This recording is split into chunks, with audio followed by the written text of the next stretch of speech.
All right, we're on. We're live. Cool. Awesome. Good morning. Good morning to you. How are you? Good, good. I already talked to two different folks this morning, two different Awesome. private consultations. Got the morning started right. It's good. Right on, right on, right on.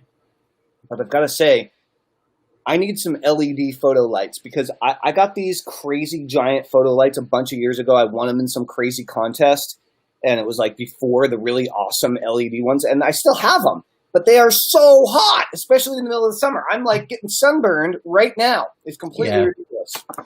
Yeah, the old school ones. I've got like probably $5,000 worth of lighting equipment, and I refuse to even use them, because it's just like you're talking about. You get baked, and then my buddy John, who's I think you know him, John Zakins. He found on Amazon this really cool LED lights, the whole kit. Like 3 of them with remote control so that you can dim them. You can turn them all on, all off at the same time, and you can dim them and you can change the tint of the light. And 3 of them with the carrying case and the tripod and everything was like under $200. So I mean, dude, you can't send me beat a link. that. Send me a link. I'm in. All right, I'll find it and get it to you. Yeah, so right now I'm just using a ring light, and it's not ideal. I mean, it's good enough for what we're doing here, but it's like for the green screen stuff. Like when I was doing the green screen stuff last week, I used John's lights to round out the ring light. Yeah. So today's topic is interesting. I actually got asked about this topic by 3 separate people in less than 24 hours, and cool. But specifically, I want to give a shout out to Ben Evans. Ben, I got your message. Hopefully you're watching this video. The question, I reworded it slightly so it had fewer words and was easier for a title. But basically, it's how do you build trust and rapport with people, people online? I think the way you do it is through grammatical typos, I believe.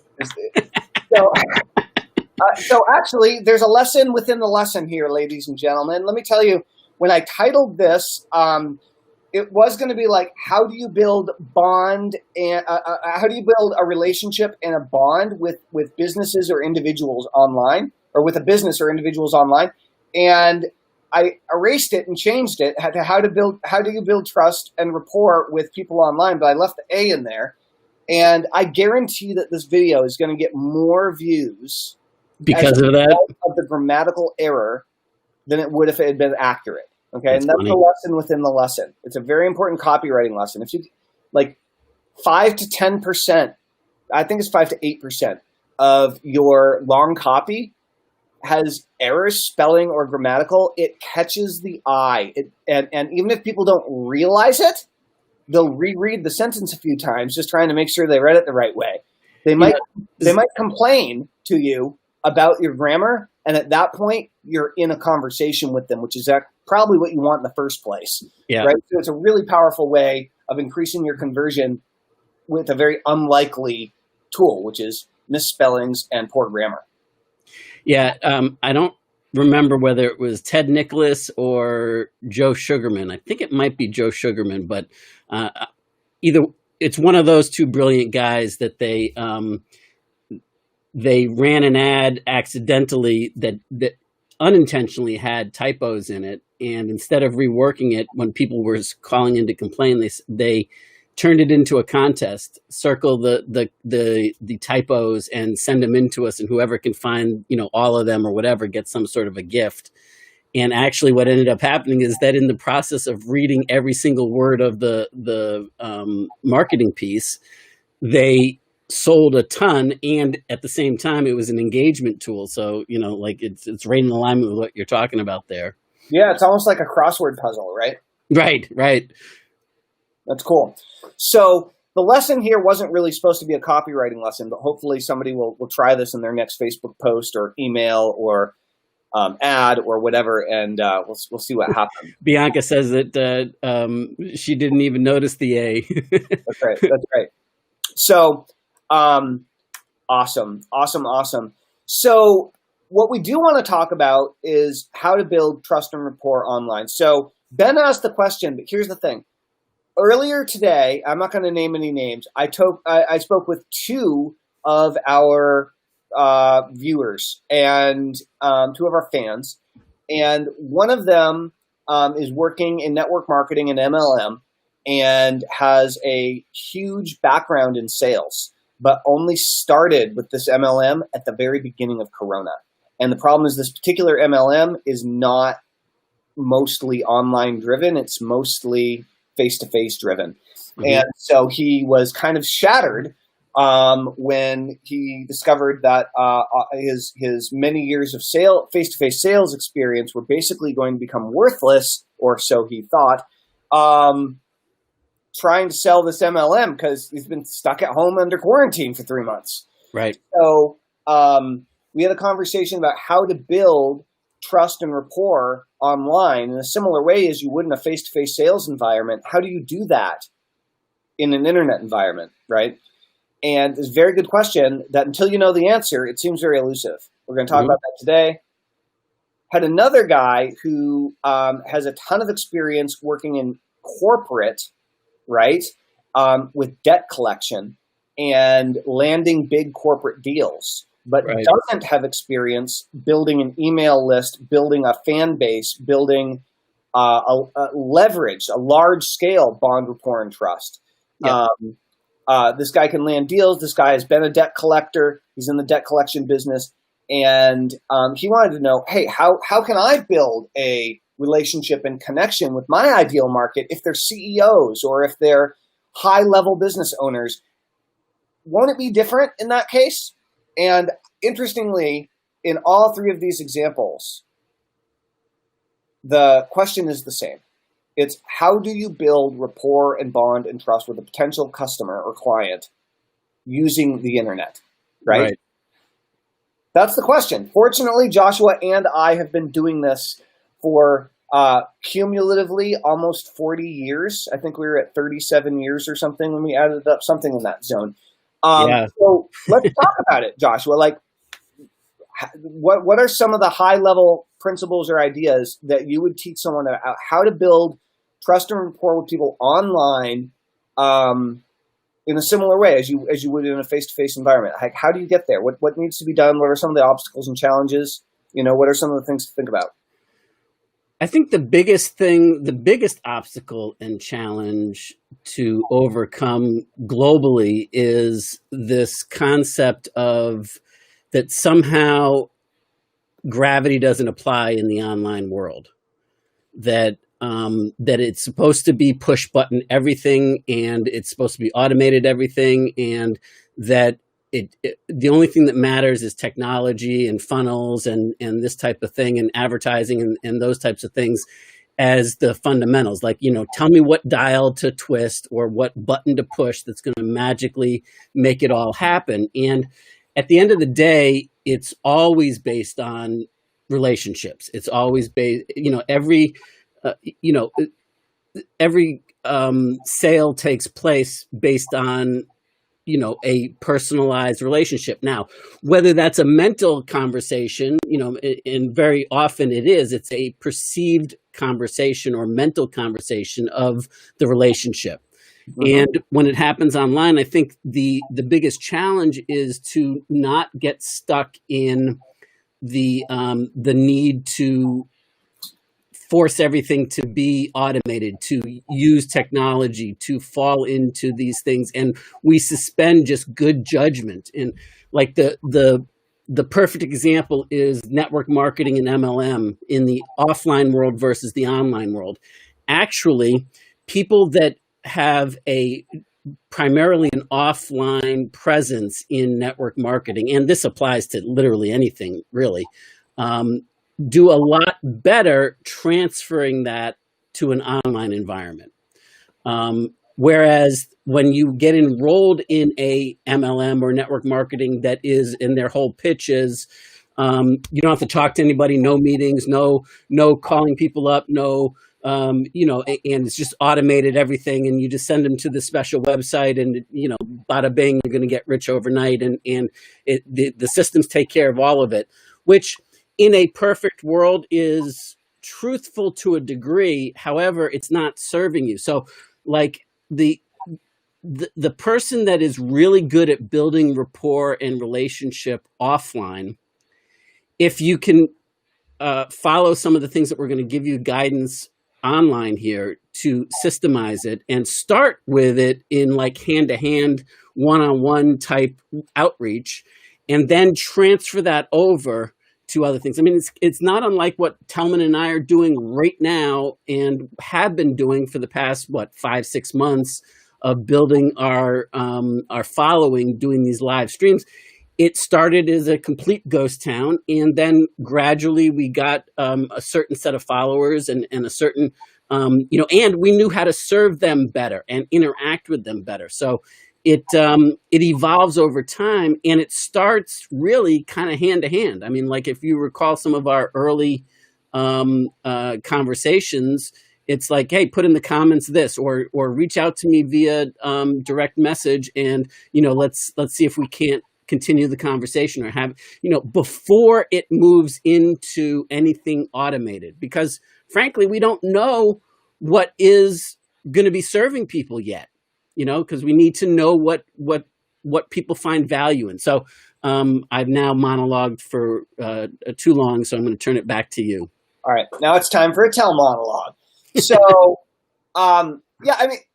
the beautiful part is that once you know who you're talking to and the types of things that they respond well to, your ability to automate these communications goes through the roof. And so the trick here, if you're trying to learn how to build trust and rapport with people online, it's the same as offline. It's just that it feels different and it can feel awkward. So, for example, if you want to get as close and up close and personal as you can with people.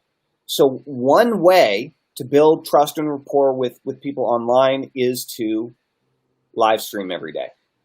Okay? It is like just on the ground, practically speaking, it is the best way for you to get comfortable on camera and talking to people. Now, sure. It is weird to just get on camera and talk into the abyss. Okay? For sure. By yourself. Okay. No question. It doesn't mean it's impossible. I've done it for years. But if you're starting with Facebook or YouTube or any of the other places that you can create live video content, at first, it will be a ghost town. However, one great tool that you might find helpful is to find a co-host. I find that when I have a co-host, I've done this with you, Joshua. I did this for a long time with Carrie Sullivan, with our Get Shit Done process. I found a series of co-hosts by doing an interview series and interviewing people 3 times a week, Monday, Wednesday, Friday, and scheduling in those time slots, and having an assistant that made that possible. So that years ago. The point is, if you can get a co-host that you need to show up for, you're probably going to show up more often. You're probably going to show up more on time. You're probably going to have somebody interesting to talk to, right? But if you're a monologuer and you're totally down with flipping on the camera, whether it's your laptop, your desktop, or your iPhone or whatever, and live streaming that way, that's great too. And there are a lot more people that do it as a one-person show than do it with co-hosts, because it's more to organize and keep track of, and right. More responsibilities that people have to commit to if you have somebody else involved and all that kind of stuff. But you being comfortable with your medium that you're communicating with people on, whether it's live streaming, whether it's email, whether it's text messaging, it doesn't matter what it is. If you want to have better rapport and connection, you need to practice using that medium more. Bottom line. Until you're dead comfortable with it, so there's no nervousness anymore. Like, I show up to these live streams not knowing, in most cases, what we're going to live stream on. Joshua and I shoot the shit for 2 minutes. We brainstorm and spitball on a couple of ideas. One of us has a good one. We do it. Right. And it always leads somewhere, Yeah, and some of them are better than others. And I'm not saying that you shouldn't plan ahead. If you're a super crazy planner, then plan the next 30 days of your live streams, title them ahead of time if that's what gives you the peace of mind and the clarity in order to prepare yourself to do it. But the point is practice, right? Practice using the mode of communication that you're using. The next thing is, if you're going to, again, whether you're writing emails or doing live streams or otherwise, I recommend doing it daily. Right. I recommend practicing it, doing the activity at the same time every day, if possible. Okay? At least on a consistent schedule, as much as possible. It will increase your frequency. It'll increase your success rate. It will train your mind and body to slip into that mode, just like training with exercise. If you've ever been on a serious exercise training kick, if you can get it on schedule and on time regularly, again, with a training partner or a coach, like it makes all the difference in the world in terms of making faster progress. And then finally, as you're creating this content, let's say you're live streaming on a regular basis. By the way, Ben, I think I gave you an assignment yesterday to make your first live stream, and you asked me today how to build rapport with people. Did you do your first live stream yesterday, Ben? I really hope the answer is yes. I haven't seen it come through in 99 days, but I'm going to go look right now. So the way that you can do this is by focusing on helping to solve people's problems, adding value to their lives in ways that they're looking for help, right? And so that's it. That's what it comes right down to, is who are you focused on helping and how can you help them to get them in your sphere, and whether or not they ever buy anything from you. Good old J. Abraham strategy of preeminence. Thank you very much, right? Like, what can you constantly do on a regular basis in order to truly, genuinely, deeply help the people that you're focused on ultimately selling to, and hopefully point them in the direction of your products and services as solutions to their problems, assuming they have the problems that you solve with your products and services, whatever they happen to be. Does that make sense? Oh, absolutely. I couldn't agree with you any stronger, Tillman. The thing that you just mentioned about J. Abraham and his preeminence, and that he came up with, 20 some odd years ago, 30 years ago, brilliant. And the way that he explains it, at least for me, was like shifted my entire way of being. When I think about creating value, when I think about providing insights, providing utility for other people. And what he said was, I have a fiduciary responsibility to take care of my clients. And I am not going to wait for money to change hands to start helping them. That's right. That's right. And if you've ever been on any of, when J. Abraham was doing big time direct mail, if you've ever received any of his direct mail, the pieces that he would send out were so valuable. I mean, like would help you in and of the pieces themselves. Besides selling you on whatever he wanted to sell you on, it was actually providing value. And he truly was living that in his experience. So, which leads me to another thought that I just wanted to put out there, specifically regarding the online world, which is I said this in a previous live stream when we went in depth on inside the Art of Email Marketing group several months back. But basically every type of marketing now is information-based marketing. And so there's no better medium than the online world to communicate information in some way, shape, or form. I don't care whether you're selling a physical widget that you have to then ship to them.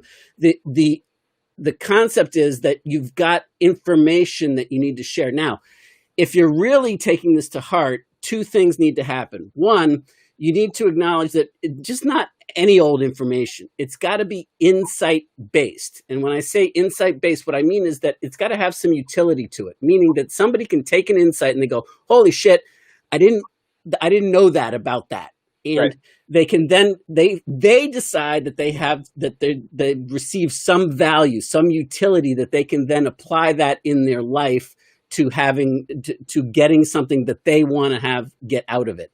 So I would even go so far as to say that everything's insight-based marketing, not necessarily information marketing, because nobody just wants more information. I mean, we're glutted, which leads me to the next thing, which is that everything now is enrollment based, right? It's about, as Alex Mendosian used to say, the shy yes, right? It's enrollment based, meaning that especially in the online world, but anybody that's really good at building rapport offline, what they're doing is they're enrolling people in the relationship, in establishing a relationship, in growing a deeper relationship, in them wanting to be served by them. So in the online world, everything's enrollment based, which means that the other person, not you wanting to build the rapport, but the other person, it's in their 100% control whether they give you the enrollment that you're looking for, whether that's an opt-in to join your newsletter list, whether it's a download of your free report, whether it's registering for a webinar, whatever that might be. It's all enrollment based, which means that it's easy for them to say, I'm out. Because I don't have to do anything. There's nothing that says that I have to stop and watch you. There's nothing that says that I have to want to. I have to decide that it's in my best interest to. And that's a very different way of thinking. And that's the big difference, is that while it's no different than offline, the decision to proceed forward, it's up to the other person. So you've got to be enrolling. And the only way that you can be enrolling is by speaking to what they want to be enrolled in, because it's about them, right? And they make the decision when that happens. And it's just like my asshole to advisor process, right? I mean, that's really the essence of what we're doing here. We're just trying to systemize it and use technology to enhance the relationship building. I guess that I'm getting hungry for lunch. The reason I say this, I'm going to do another cool pizza reference. So I'd like you to imagine. You're going to make me hungry now. I'd like you to imagine that you had a pizza restaurant. And for argument's sake, I even want you to imagine you had a pizza restaurant that you had just sunk your life savings into and like a bunch of investor money into, and you were just opened the doors 2 days before COVID hit, and that you're in a state that isn't allowing food to be served. I don't know if there are any states that are still doing that or not, but let's just say for argument's sake, you have no customers. Okay? So what's a way you could turn a pizza restaurant, and I actually have an answer for this, is what's a way you could turn a pizza restaurant into an info marketing business, right? And so just go down this path with me for a moment. It's an unusual example. So first of all, you might come up with a website called Perfect Pizza, or like Pizza Fanatics, or The Pizza Chef, or whatever. And maybe what you do is you say, I'm going to teach you how to make the perfect pizza. And you do Facebook live streams. And at first, you start showing people how to make perfect pizza, okay? Awesome pizza in different ways. Every day, make pizza, cook it in the oven, sing a little song to them while it's cooking, do a little dance, do a little giveaway, whatever. And then at the end, you eat your pizza. They all look at it. They all want it, but they don't have any ingredients, right? So what do? You sell them the ingredients. And now you're shipping ingredients to make perfect pizza directly to their door. Now, what happens if you do it in the pizza box? And once a week, they get a box, or maybe once a month, they get a box with all the ingredients to make 4 different types of pizzas for Friday pizza night or whatever. Now, are they going to want to buy a peel? The big wooden thing that you use for the pizza? Are they going to need a really good pizza slicer? Might they even need a special countertop pizza oven? You betcha. And so now, all of a sudden, you're bringing the pizza directly to their home. Now, check this out. What about in search for the perfect pizza? Could you then go out and start doing live stream videos, going to the best pizza restaurants and places in the world to do pizza reviews just to continue to tap into pizza fanatics? And then again, turn around, go back to your pizza restaurant, try to recreate the pizzas and give them a recipe. I mean, there's lots of different ways you could twist this and do this. But the point is, if you have a pizza restaurant, you're not out of business. You do need to rethink it, and you might need to approach it in some different ways. But that's just an example of a very bricks and mortar business that has been dramatically impacted by the current state of the world, that absolutely could pivot and still sell all their same stuff to all their same people and blow sky high, so they're no longer limited to their local market. Yeah. Right? So think about how you could apply that in terms of building bond, rapport, and trust with your people online. What are some examples that you might be able to do? For those of you watching, what industry, business, or niche are you in? Who are you trying to connect with? Who are you focused on serving? Who are you focused on building rapport and bond and trust with? And that's another key ingredient to building your platform. So we were talking a couple days ago, Joshua, about the platform formula, right? Yes. And I think we talked about your audience plus your channel. Yep. I think were the words that we used. Maybe your tribe plus your channel. Who are the people that you're focused on? And what's the channel, the primary channel of communication that you're focused on communicating them through? Or the channels, there may be multiple. And that really makes up some or all, we're not quite sure on the formula yet, but we're getting there, of the platform. And that's your ability to be able to reach out and communicate with prospects, clients, and customers who probably already want and need the types of products and services that you have to offer. Well, the missing ingredient, frankly, because then at that point you could say that all platforms are equal, right? Like if I just have a target in mind in terms of who I want to talk to and who I want to serve, and I have a way to talk to them, then I've got it.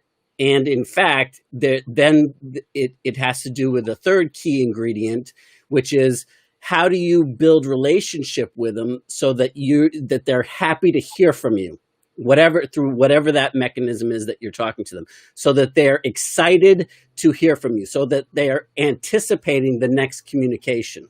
That's right. And that's the big difference, because and I think, when it comes to like building rapport online, offline too, but online, people jump the gun and they want to propose marriage before they've even gotten the first date, right? I mean, like they're ready to start, jumping in the sack and having sex before they've even, shook hands and met somebody. Right. You know what I mean?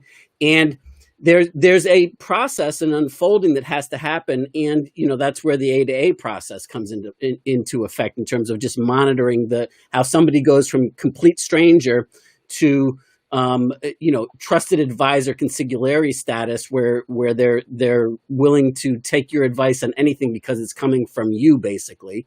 And then all the various points in between. And really there's 7 mental conversations that go on in between complete stranger and you're my Oprah, you're my trusted advisor, I'm going to take your word on everything. And here's the thing that most people miss, is that before somebody's ready to actually give you money, they've got to move into an authority conversation with you, where they're not only do they have to know, like, and trust you, they got to respect you. That's the missing ingredient.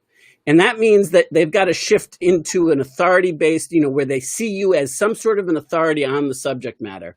And very often, people make the mistake of assuming that somebody's coming in as a complete stranger, not knowing all the things that you know already, and you talk to them as though you're already an authority, right, and that they're supposed to know that, and they're supposed to believe that, right, and that's where the miscommunication. That's where you look like a pompous ass who's not listening to anyone. Yeah, that's one of the things. So building. It's interesting. It's not exactly the same, but it's really similar.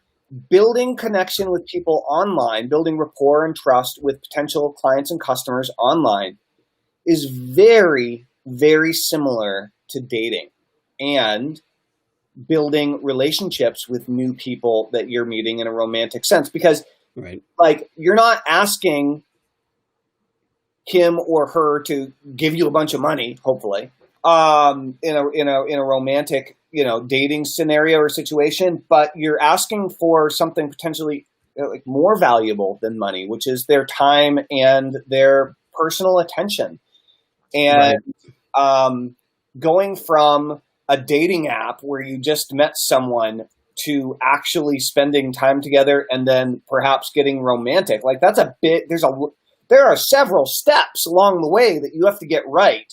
In order to pull that off and then have it turn into something long-term. Same is true with online customers and clients. It's not a one and done situation. You can't just, expect people to give you their credit card right off the bat before they know who you are. And so this is where the power of building your own platform or email list really comes in, because you can put all your time, effort, and energy into creating content on Facebook.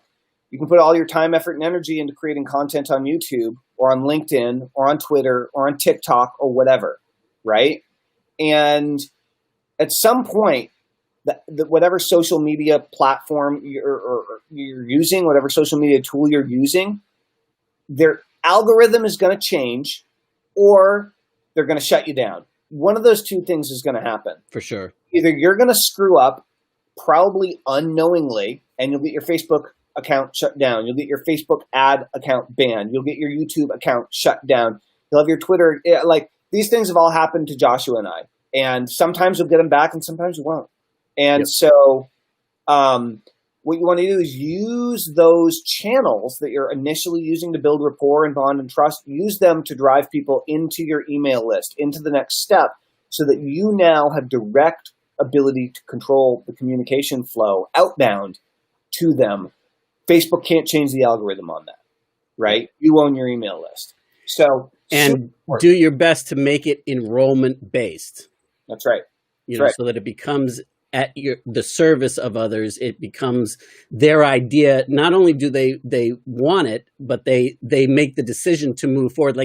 Their whole intention is to go there to opt in at that point, or whenever they're ready, they're getting value from it, and that's what I mean by enrollment based. I mean, I have several case studies that I can share with you, like both teaching you how to do this, and also to see just one application of how I do it, and how I look to serve people. And I mean, I'm thinking of 3 off the top of my head right now that one's more personal development oriented. It's not quite complete, but it's enough so that people can see exactly how it works and what I mean by enrollment based, and not waiting for money to change hands before I even, give them all sorts of value.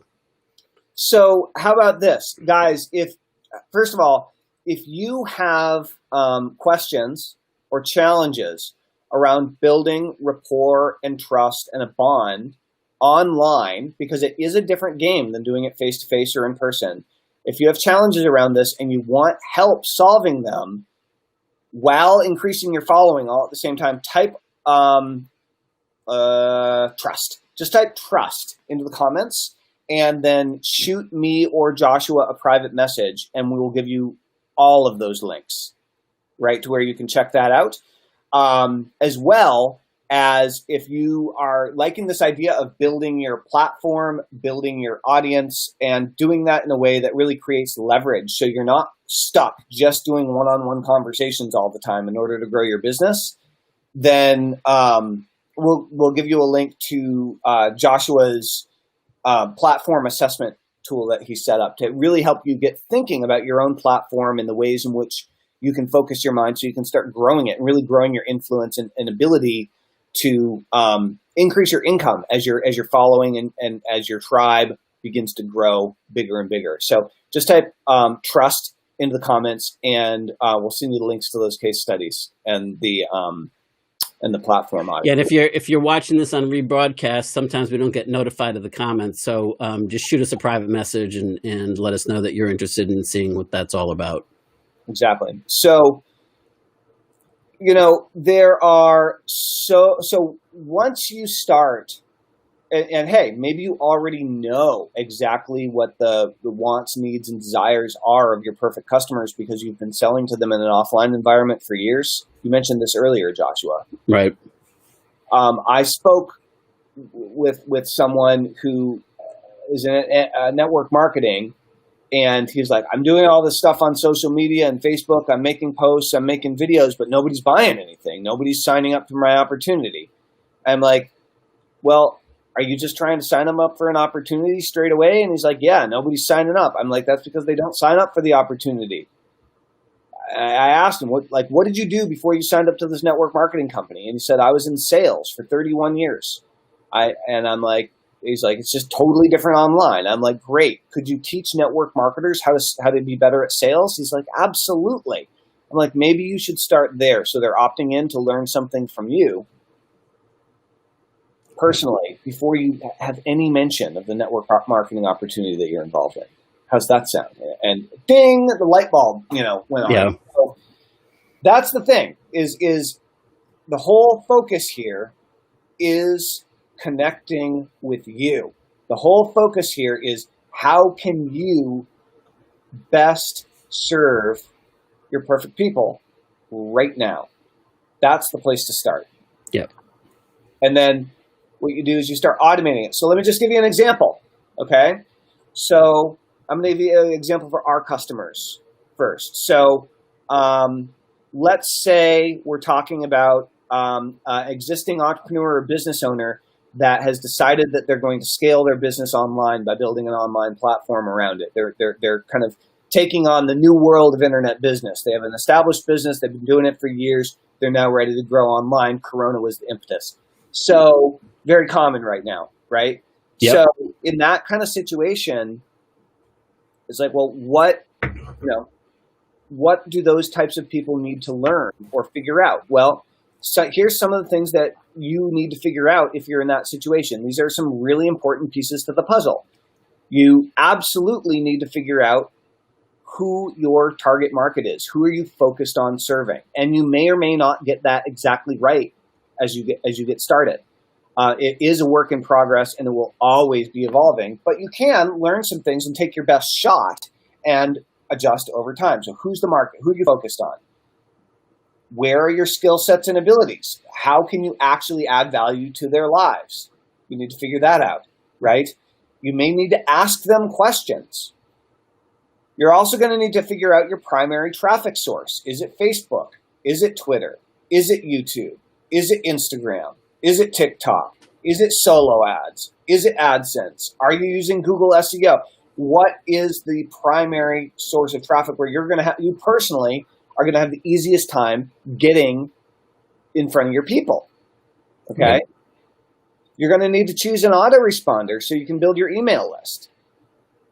You're going to need to have some software, some website / landing page creation software like ClickFunnels or Convertri or Samcart or one of these platforms that's going to allow you to build your email list and sell products or services in the future.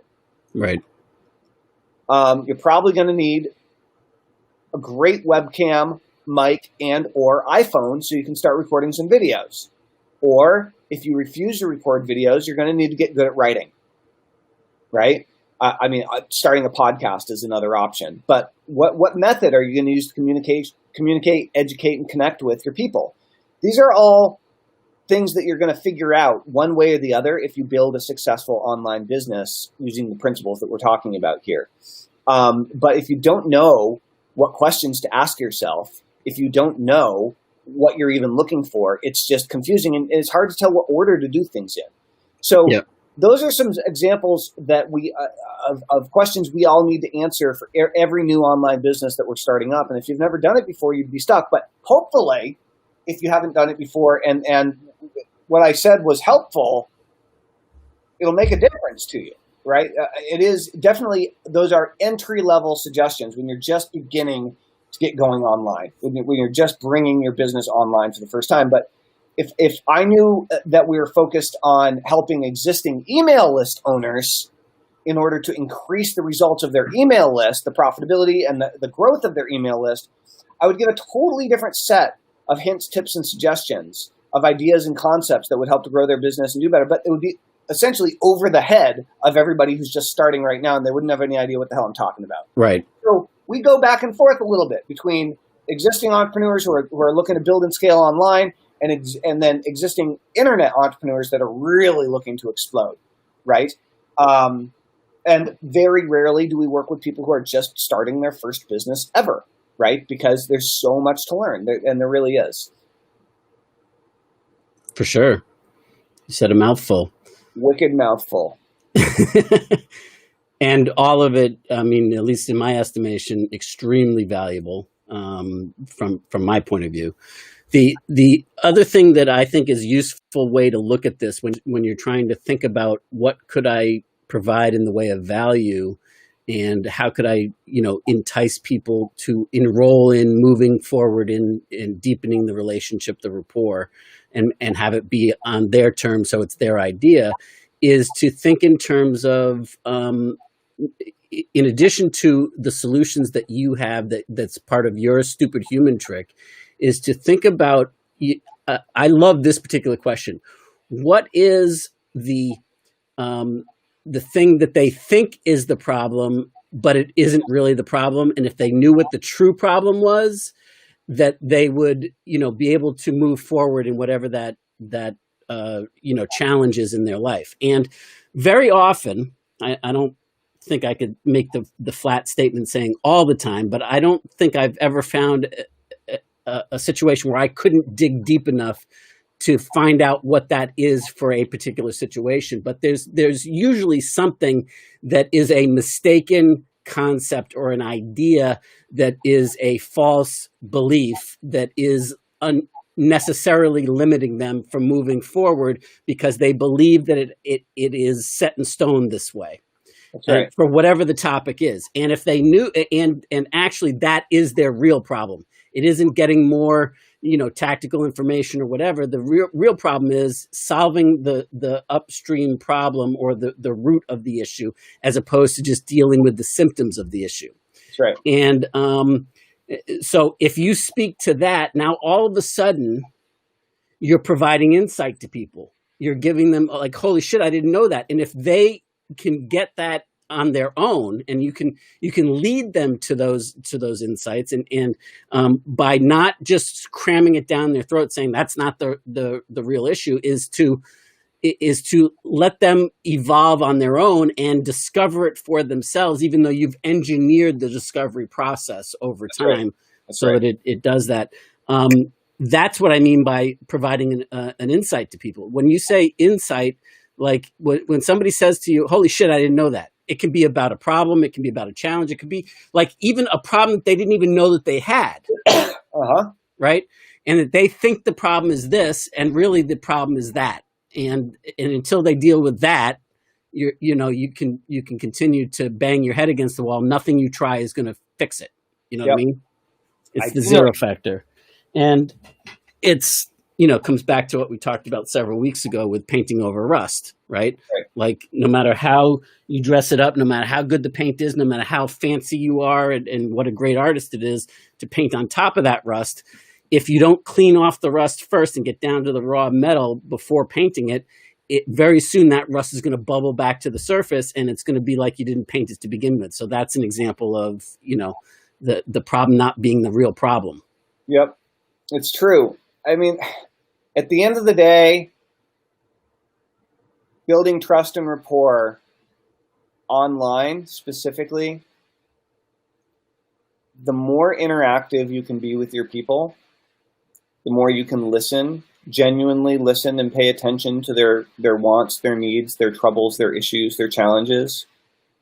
And the better a job you can do of finding solutions for them, whether or not you get paid directly for those solutions, overall, that's how, right?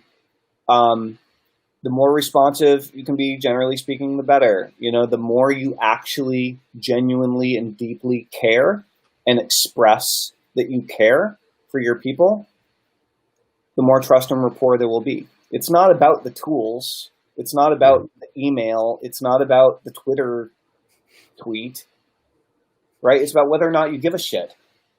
Right. I mean, and does that come across as genuine? But if you give too much of a shit, then it will take up your entire life, and then you won't have a time. Like your whole business will be filled answering emails because you'll have a giant email list and you respond to every single one of them, and you have to work 20 hours a day. Well, and you also see this.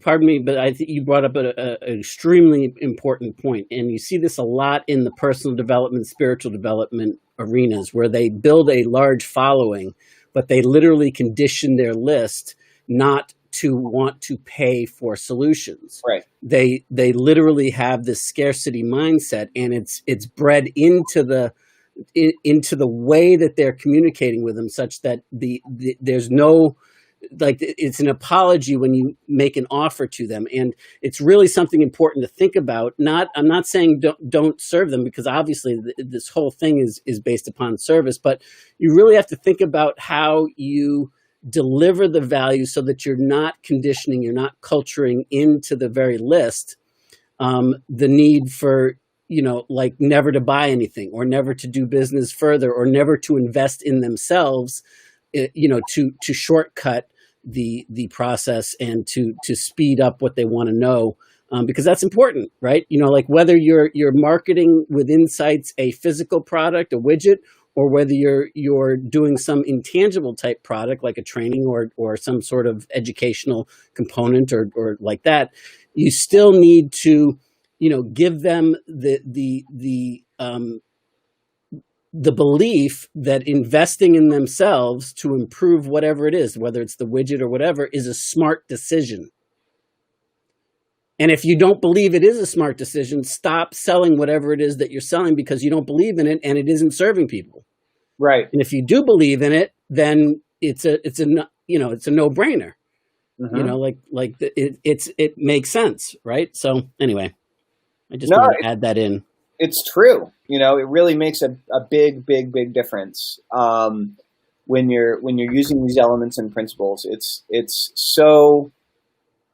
I mean, the good news is, as you practice this stuff, as you start doing it, it will seem awkward at first, but it will become comfortable over time, like any new skill, right? Right. Like anything you're doing. I mean, but like Facebook Lives and the Zoom call revolution that's occurred, just your ability to interact on a personal level with people at a large scale is easier now than it's ever been in the history of humanity. Your ability to build a following, a tribe, a platform around what you and your business stand for, about what you're trying to create in the world, whether you're a nonprofit, whether you're a spiritual guru, whether you're like selling MLM products. I mean, honestly, it doesn't matter.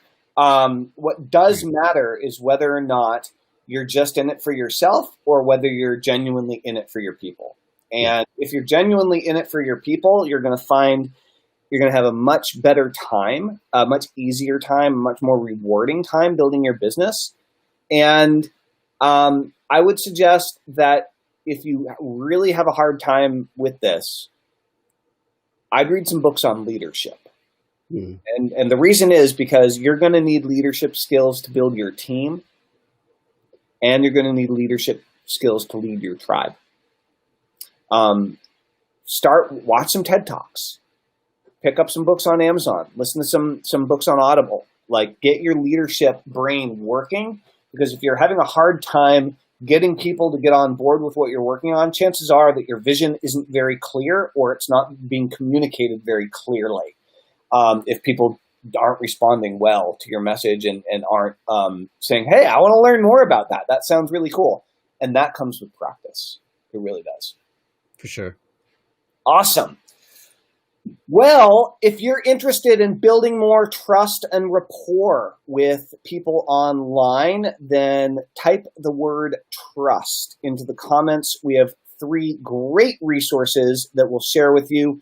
Type the word trust in the comments and shoot either Joshua or myself a private message to make sure that we see it. We'll give you the links that you need to check that out.